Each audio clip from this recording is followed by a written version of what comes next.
베이사이드 장로교회 순모임 교재. 저자 이종식 목사. 제176과. 탈취물을 얻은 것처럼 나는 주의 말씀을 즐거워하나이다. 시편 119편 161절에서 168절까지 말씀입니다. 고관들이 거짓으로 나를 핍박하오나 나의 마음은 주의 말씀만 경외하나이다. 사람이 많은 탈취물을 얻은 것처럼 나는 주의 말씀을 즐거워하나이다. 나는 거짓을 미워하며 싫어하고 주의 율법을 사랑하나이다. 주의 의로운 규례들로 말미암아 내가 하루 7번씩 주를 찬양하나이다. 주의 법을 사랑하는 자에게는 큰 평안이 있으니 그들에게 장애물이 없으리이다. 여호와여, 내가 주의 구원을 바라며 주의 계명들을 행하였나이다. 내 영혼이 주의 증거들을 지켰사오며 내가 이를 지극히 사랑하나이다. 내가 주의 법도들과 증거들을 지켰사오니 나의 모든 행위가 주 앞에 있음이니이다. 아멘. 오늘 본문에서 시편 기자는 무엇을 얻은 것처럼 하나님의 말씀을 즐거워한다고 말하고 있습니까? 그리고 그것이 당신에게 주는 교훈은 무엇이라고 생각하십니까? 오늘 본문에서 시편 기자는 자신이 얼마나 하나님의 말씀을 귀중히 여기는가를 고백하고 있습니다. 먼저 161절 말씀에서 시편 기자는 권력이 많은 고관들이 자신을 핍박하지만 자신은 주의 말씀만 경외한다고 말하고 있습니다. 고관이란 말은 그 시대에 있어서 지배자들을 말합니다. 그들은 모든 재판을 자신들의 마음대로 결정하는 자였습니다. 그러니까 독재자들을 말하고 있습니다. 그러므로 그 힘을 일반 사람들 중에는 당할 자가 없었습니다. 그러므로 그 시대 사람들은 이런 고관들의 눈치를 보며 두려워하며 살게 되었습니다. 그런데 오늘 본문에서 시편 기자는 그런 권세가 있고 힘 있는 고관들보다 하나님의 말씀을 더 두려워한다고 고백하고 있습니다. 그 이유는 모든 일의 결정은 고관들이 하는 것이 아니고 천지를 주관하는 하나님이 하신다는 것을 믿기 때문입니다. 하나님은 세상을 다스리실 때 자신의 약속대로 다스리십니다. 그러므로 시편 기자는 고관들이 자기를 죽이려고 하지만 하나님의 말씀을 더 두려워한다고 고백한 것입니다. 그 이유는 사람이 계획을 할지라도 그것을 이루시는 분은 하나님이라고 믿었기 때문입니다. 예수님은 마태복음 10장 28절에 말씀하시기를 몸은 죽여도 영혼은 능히 죽이지 못하는 자들을 두려워하지 말고 오직 몸과 영혼을 능히 지옥에 멸하실 수 있는 이를 두려워하라 라고 하셨습니다. 그리고 예수님은 곧 이어서 말씀하시기를 참새 2마리가 한 아사리온에 팔리지만 그것도 하나님이 허락하지 않으시면 하나도 땅에 떨어지지 않는다 라고 하셨습니다. 그 뜻은 그렇게 싼 값에 팔리는 흔한 참새도 하나님이 허락하지 않으시면 한 마리도 잡을 수 없다는 것입니다. 우리는 그 말씀의 뜻을 자세히 알기 위하여 1아사리온이 로마 통치하의 화폐 단위로 무엇인지 아는 것이 필요합니다. 초기 그리스도교의 사회사를 보면 다음과 같이 화폐 단위에 대하여 자세히 기록되어 있습니다. 성경에 나오는 1달란트는 6,000데나리온이라고 합니다. 그러니까 1달란트는 엄청난 돈이라는 것을 알 수 있습니다. 예수님 시대의 유대 시골 사회에서 쌓인 가족의 1년 최저 생계비는 250에서 300데나리온 정도였는데 이 액수는 날품팔이 한 사람이 공휴일을 제외하고 규칙적으로 일거리를 얻었을 경우 1년 수입 총액이라고 합니다. 그리고 1아사리온은 1데나리온의 16분의 1의 화폐 가치에 해당하는 엽전이었다고 합니다. 그것을 현대의 가치로 환산하면 사람마다 다르게 말하지만 계산했을 때 미국 돈 50센트에 해당한다고 생각됩니다. 그러니까 시장에서 참새는 엄청나게 싸게 팔리고 있었고 그것은 서민들에게 중요한 식량이었다는 것을 말하고 있는 것입니다. 참새는 흔했고 아주 쌌습니다. 그러나 그렇게 흔하고 싸게 팔리는 것도 하나님이 허락하지 않으시면 살 수 없게 된다는 말입니다. 하나님은 아주 작은 일까지도 주장하시는 분이라는 것을 말씀하고 있는 것입니다.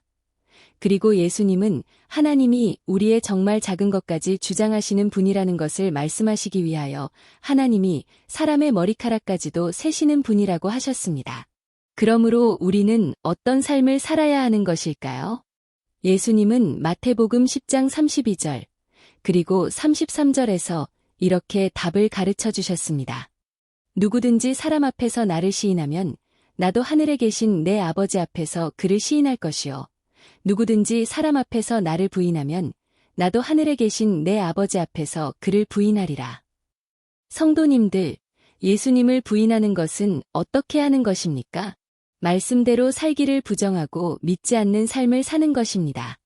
그렇다면 예수님을 시인하는 삶은 어려운 상황에서도 말씀을 인정하며 그 말씀을 따라 적용하며 사는 삶입니다. 그렇게 되면 하나님도 그를 믿는 자로 인정하여 아름다운 열매를 맺게 하시는 것입니다. 이런 이유로 시편 118편의 저자로 추정되는 다윗은 6절 그리고 7절에서 다음과 같이 고백하고 있습니다. 여호와는 내 편이시라. 내가 두려워하지 아니하리니 사람이 내게 어찌할까. 여호와께서 내 편이 되사 나를 돕는 자들 중에 계시니 그러므로 나를 미워하는 자들에게 보응하시는 것을 내가 보리로다. 성도님들, 다윗은 어떻게 그렇게 자신있게 하나님이 자신의 편이라고 확신하고 있었을까요?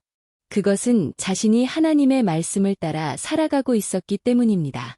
성도님들, 우리가 하나님의 말씀을 믿고 따르고 있다면 하나님은 당연히 우리 편이 되시는 것입니다. 그리고 그 결과는 언제나 승리입니다. 그래서 다윗은 자신이 하나님의 말씀을 따르는 것을 선택하는 삶을 시편 118편 8절 그리고 9절에서 다음과 같이 표현하고 있습니다. 여호와께 피하는 것이 사람을 신뢰하는 것보다 나으며 여호와께 피하는 것이 고관들을 신뢰하는 것보다 낫도다. 이 말씀에서 하나님께 피한다는 말은 믿음으로 하나님의 말씀대로 사는 것을 의미합니다. 그렇게 하면 하나님이 보호하여 주시기 때문입니다. 우리가 하는 기도가 바로 하나님께 피하는 것이라고 믿습니다. 우리가 기도할 때 하나님은 응답하셔서 모든 환난을 면하게 하시고 필요를 채워주시기 때문입니다.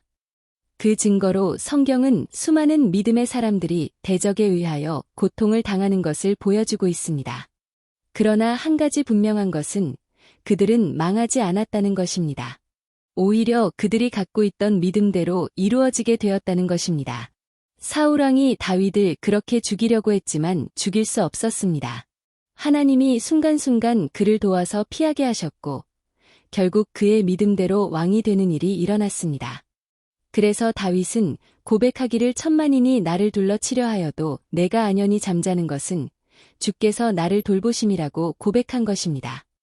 이런 이유로 오늘 본문 162절에서 시편 기자는 사람이 많은 탈취물을 얻듯이 자신은 말씀을 볼 때 즐거워한다고 고백하고 있습니다.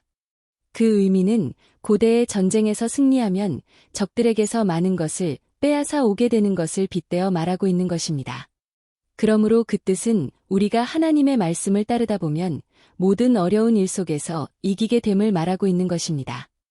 중국을 선교한 허드슨 테일러는 이런 글을 그의 일기에 남겼다고 합니다. 우리의 천부이신 하나님은 굉장히 경험이 많은 분이시다. 하나님은 그의 자녀들이 매일 아침 좋은 식욕을 가지고 일어난다는 것을 아신다. 그는 300만 명이 넘는 이스라엘 백성을 광야에서 지탱하게 하셨다. 우리는 하나님이 300만 명의 선교사를 중국에 보내실 것이라 생각지 않는다. 그러나 만일 그렇게 하신다면 그들이 지탱하도록 모든 필요를 공급하실 것이다. 상황에 따라 하나님은 하나님의 방법으로 해나가신다.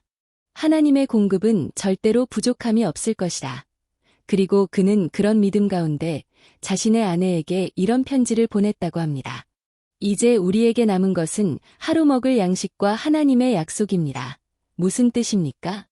자신들에게 남은 양식이 오늘 것밖에 없지만 하나님의 약속을 신뢰한다는 것입니다. 그리고 그는 결국 하나님의 도우심으로 중국 선교의 아버지라고 할 만큼 놀랍게 전도하게 되었습니다. 사랑하는 성도님들, 믿음 가운데 오늘도 승리하는 우리가 되기를 바랍니다. 기도를 통해 하나님께 피함으로 하나님이 우리의 부족과 필요를 채우시는 것을 날마다 경험하는 우리가 되기를 주님의 이름으로 축원합니다. 당신은 말씀을 따라 사는 것이 눈앞에 불이한 물질을 얻는 것보다 낫다고 생각한 적이 있습니까? 그 이유는 무엇인지 이야기해 봅시다. 오늘의 말씀을 통해 새롭게 느낀 점과 결단하는 바를 서로 나누어 봅시다.